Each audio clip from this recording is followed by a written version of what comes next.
Hello there, my name is Phil Williams and I would like to welcome you to Audio Angling, the podcast site of fishing-films-and-facts.co.uk. In June 2009, fishing aboard Luke Aston's Carriger Holt-based charter boat Clare Dragon, 70-year-old Swiss angler Joe Waldis surprised the angling world by hauling up a six-gilled shark of 1,056 pounds, a fish so big that it couldn't be boated and was subsequently dragged back into port to be weighed. Whether such a magnificent fish should have been killed to hang from a set of scales is another matter, but the fact remains that it was, making it the first authenticated £1,000+ fish taken on rod and line from the waters surrounding the British Isles. The question is, should the angling world have been so surprised either about the weight of the fish or the catching of a species normally associated with the deeper waters along the edge of the continental slope? Well, from my experience of fishing for huge six-gilled sharks elsewhere in the world, and hints of what might be achieved from other anglers fishing this exposed piece of Ireland's Atlantic west coast, the answer to that question has to be a resounding no. Six-gilled sharks have put in sporadic appearances in Irish waters on a number of occasions over the years. That, however, doesn't automatically make them a targetable potential. They would need to be caught more consistently than that. The big question is, could they be? One man who can perhaps shed more light on this particular question better than most is Merseyside angler Mick Duff. Before we get down to providing any evidence on the subject, let's first take a few moments to set the scene. What are we talking about here? What time of year was it? And who was with you on the day? It was in Kilkee, and I think it was 2001 was the first year we went. Went over with the Yorkshire lads, which was Jeff Taylor and Mick Brown on their boat. It was a 15-foot Warrior, and it was called Elsie May. So where exactly is Kilkee? Kilkee is just on the Atlantic side of the Shannon. Next stop's America. It's a smallish town. It's where most of the Irish go for the holidays. There's caravan sites there, holiday homes. It's quite a busy little town.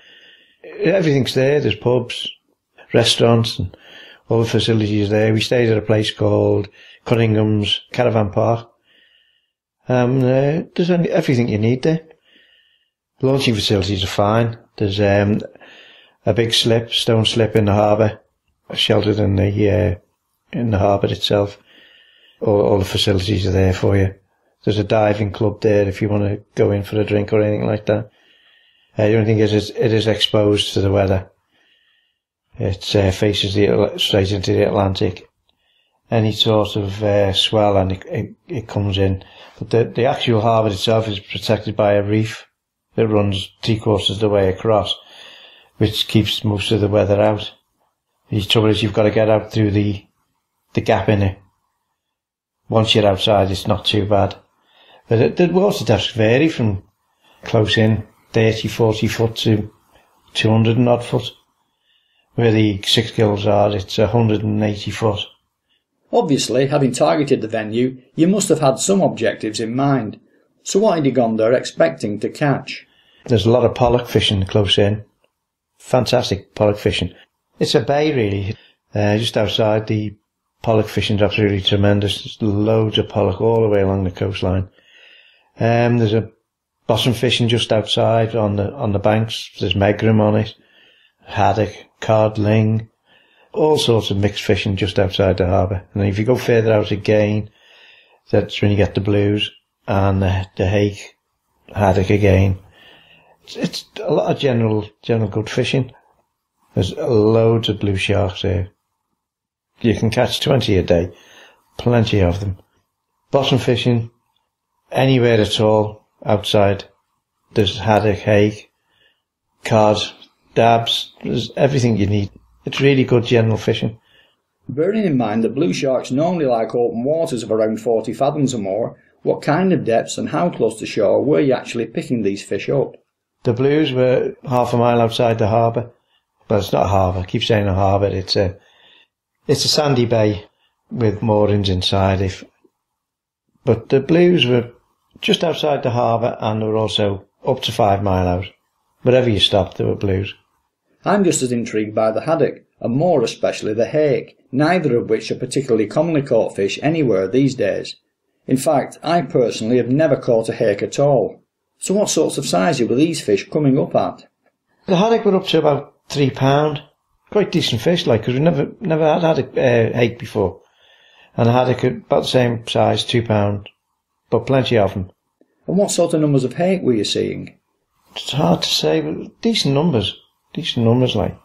They were coming up regular through drift fishing. They were coming up quite often, mixed in with the haddock. Now I know from what we've already talked about before switching the voice recorder on that eventually you decided it was time to put some bigger baits down. So let's expand a little bit more on that. Yeah, we anchored up. We didn't know what we were going to get really. We just anchored up for the change because it's nearly all drift fishing off there. And we just started bottom fishing with mackerel. And that's when the big skate took it. I don't know, it was just luck really that we stopped in the right place. So how much skate interest did you get? We only ever had the one common. We give the sizes and the details to the experts to work out, and I reckon it was about £200 on the size of the wingspan and the length of it. But after one was enough. Yeah. It took a long time to bring in. Yeah. It was on an upside and must have been an hour and a half. We got the shark on the same mark after we got the skate. Now that was on your first trip, but did you hear of anyone else getting into big common skate either before you went or even while you were there? That was the first time we knew they were there. We did try again for them the following year, but we only got the 6 gill. And was the 6 Gilled Shark another accidental bonus catch, or had you heard of anyone encountering those in the past?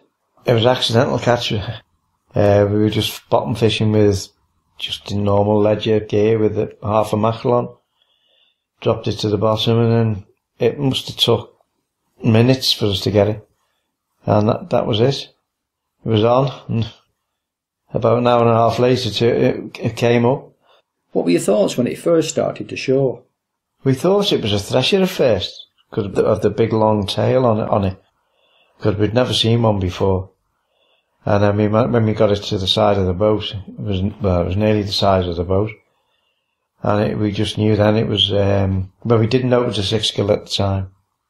We had to go back. We took a little bit of a video of it and a few photographs.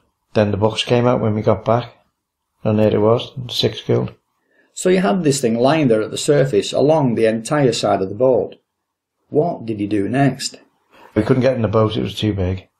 We dragged it along the side of the boat and we just took photographs and we released it. Probably the right species if you're going to have such a huge shark at the side of such a small boat, because in my experience they are fairly docile fish, very easily held on the trace or led around. They just seem to lay there wallowing about without any sort of attempt at all to get away. You just led it round, it just sort of wallowed around wherever it wanted to sort of go, and you just pulled it and it just came whichever way you turned it. You could just bring it along the side of the boat. It would just swim along. And then if you just turned it, it would just turn and come back to the boat. It was just a solid weight to get it up. A bit like winching bags of cement up the side of Blackpool Tower. It was on an up tide, which made it pretty hard to get up. The trouble there is there's no run whatsoever. You can get down to the bottom with 5-ounce leads. There's no run whatsoever. And was that the only one you picked up during that first visit? That's the only one we got on that trip. We think we had another one on, but we couldn't budge it. Mickey Brown, who was with us, he was playing it for ages and ages. It felt like a fish, but it just moved and it just wouldn't come up. So we don't know what that one was. And then we went back again the following year, went straight back. Well, we went back to the same mark, exactly the same mark.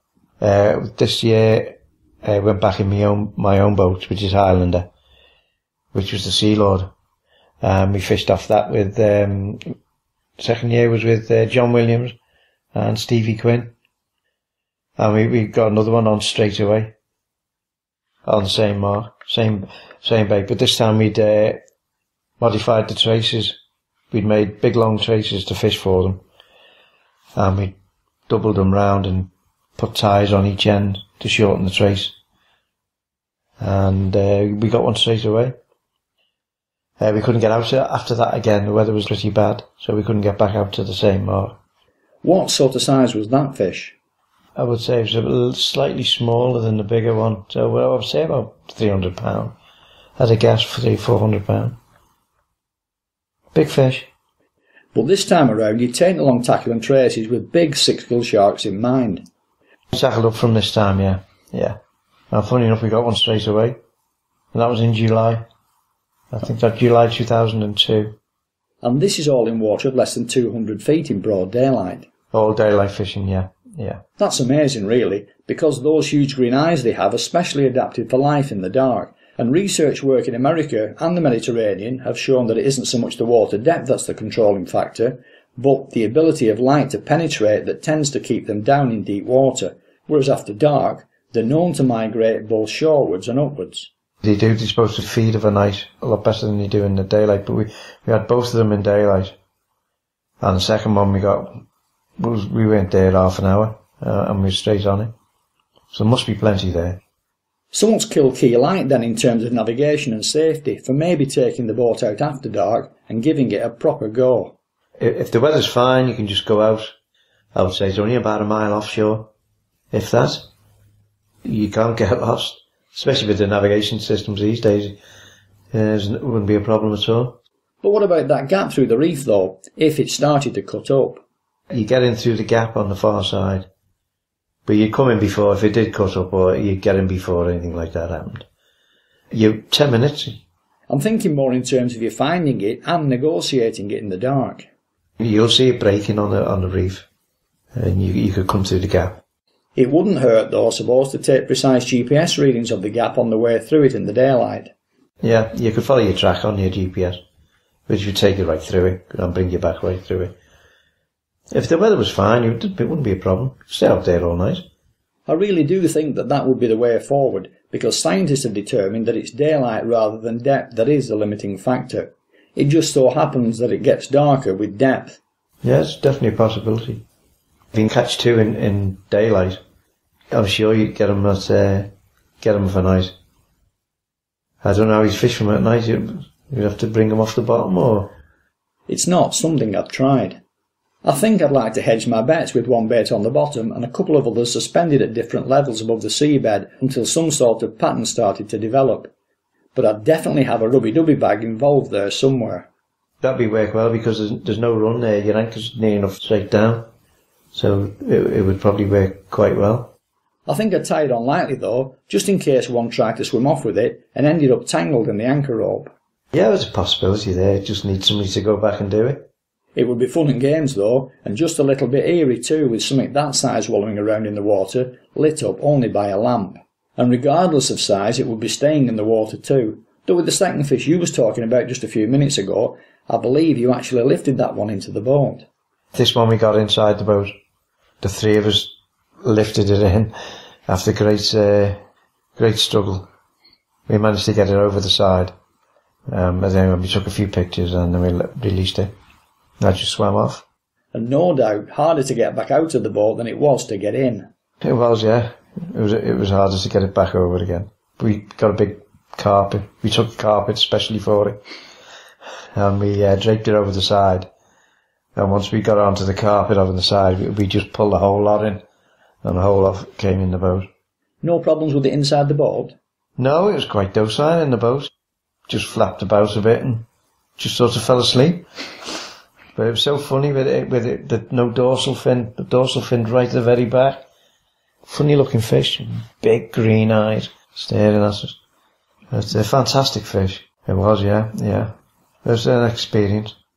On the basis of that, I've had a word with Graham Pullen, who's got more experience of big six gills than I have, and he says that if it was 15 feet from the nose to the fork of the tail, it would probably go around £800. But 15 feet to the end of what is a long and not very heavily built tail would probably put it at around £500. So what do you think it weighed? We thought it was about 500. We just guessed it at 500, the first one. We measured it basically from the head to the tip of the tail, just going by the size of the boat. It took nearly the whole length of the boat up at the side. It was too big to get in the boat. We'd have never lifted it in.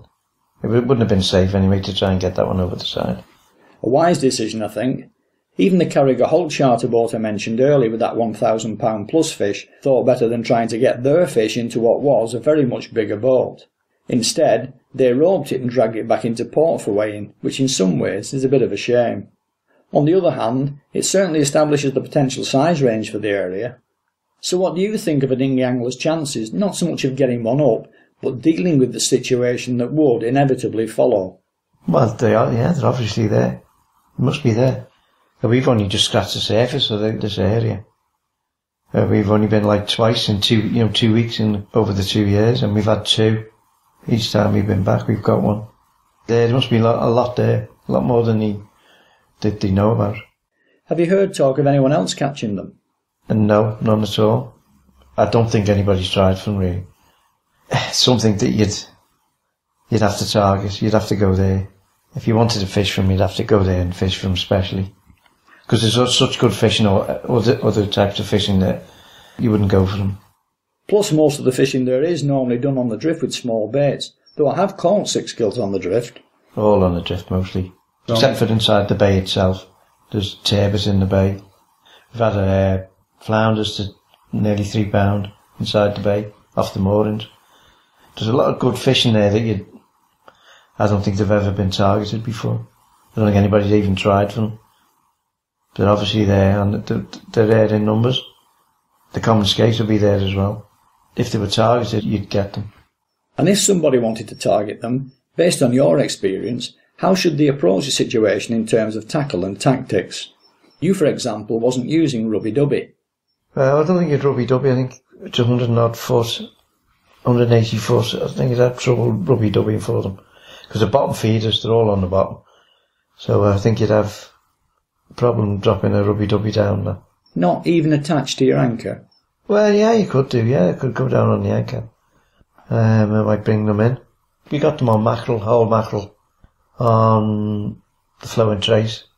Along the flowing trace. We made, the second time we went back, we made the traces especially long, about 20 foot long. We just looped them back on themselves, put the ties on them, and as soon as he took, it just pulled the ties off and away it went. So we had like a great big long trace for them. Because with them being so long and you get the tail wrapped around your main line, you haven't got a chance. So that's the way we fished for them the second time. When we fished for them at El Hierro, we tied up to a permanently moored buoy in around 1700 feet of water, the idea being that as soon as the fish was hooked up, we could slip the mooring and drift away from the rope. Had you no fears about it getting tangled around your anchor rope? Well, no, at the time we weren't too sure what it was. We didn't know what was coming up. So we were just mostly all peering over the side for an hour and a half, waiting to see what it was. So, no, nothing like that even came into it at first. Absolutely had no clue what it was, what we'd hooked. It just seemed to come up, whichever you could take it round to the front of the boat. It would just sort of follow you. But just the weight, it was just the weight all the time. Your back was broke.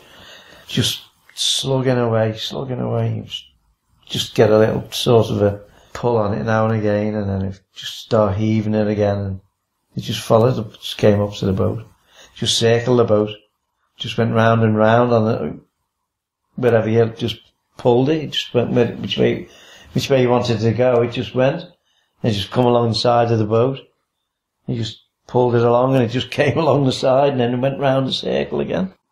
The best description I've heard for the fight came from Dave Devine after he brought a 900-pounder up to the surface. He compared it to winching a wheelie bin up through 1700 feet of water with its lid wide open. Like bringing a pig up, I think. Big fat thing it was. Dead weight all the time. Looking at Kilkee as a package then, if you wanted to invest lots of time into trying for the big 6 gills, it would be at the cost of so much other excellent potential, though no doubt you could fish for other smaller stuff at the same time while the anchor was down. So which of the two potentials would you recommend? Well, I'd recommend it for both of them. The fishing's fantastic. If you can get out on the Atlantic side, the fishing's fantastic. There's fish a drop. You can concentrate on the pollock, double figure pollock, all the way along the cliffs there. Wherever you go, there's pollock. Fantastic pollock fishing. Yeah, and then just further off again, you get into the megrams and the haddock and the cod, the ling, and then further out again, you've got your haddock and your hake and the blues. But there's a sandy bay just outside the bay, and we've had rays in there, spotted rays, thornback rays, plaice, and in the harbour in the bay itself we've had small turbot, and we've had big flounders to nearly £3. So it's a mixed fishing. If you can get out through the gap in the reef, it's quite good, but you are susceptible to the weather. If it's blowing in on anything over force 3, 4, you won't get out through the entrance. But you've always got the Shannon then to fall back on. You can always tow it to the other side and launch in the Shannon. And what does the Shannon fish like? It's quite good. A lot of huss, rays. There's supposed to be monkfish there, but we've tried them, but we've never had them. And you can get up to Loop Head then, and there's loads of pollock and coalfish and cod. Quite a mixed fishing. You get your day in anyway. If you can't fish on the Atlantic side, you can always fish on the Shannon side.